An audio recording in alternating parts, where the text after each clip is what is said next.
Health Watch is presented by UMass Memorial Healthcare. Here, caring for you. Welcome to Health Watch, presented by UMass Memorial Healthcare. We're talking about infant immunizations. Doctor, are immunizations safe for infants? Yes, vaccines are safe.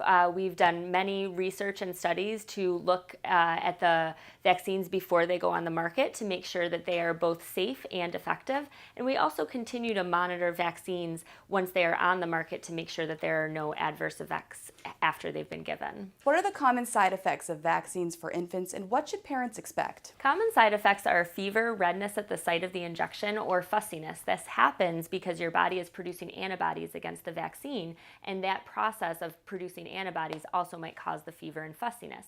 So this is a normal reaction that parents can expect. However, if they are concerned that the fussiness is too uncomfortable after the vaccine has been given, they can check with their doctor for the appropriate dose of Tylenol to give to their child. Are there any dangerous side effects to vaccine for infants? Dangerous side effects are very rare.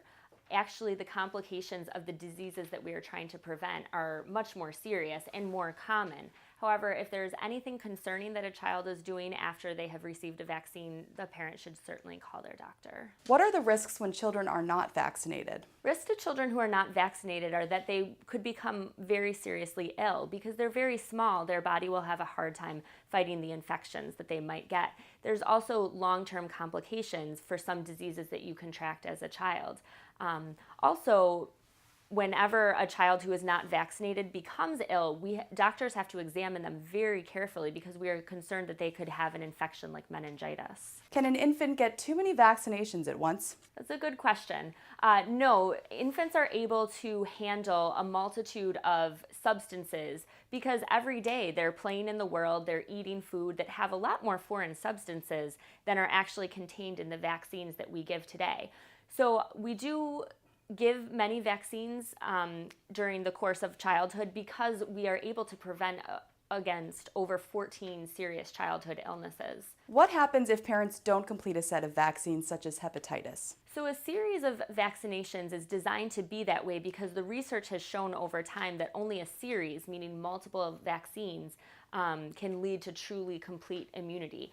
So a child who's only received 1 or 2 vaccines in a series of 3, we can't be sure that they actually have complete immunity, and so we consider those children under-immunized and at risk for disease. Is it safe to give immunizations to an infant if he or she has a cold? It is safe to give an infant that vaccine. Mild colds don't prevent your body from responding appropriately to the vaccination because your body is capable of fighting many things all at once. However, your doctor can help you decide if it's a mild infection and the baby should still get a vaccination or if they should hold off until another visit. Are children required to have vaccines before entering school? Yes, in the state of Massachusetts, there are vaccines that are required for kids to attend kindergarten and also to continue attending school up through high school.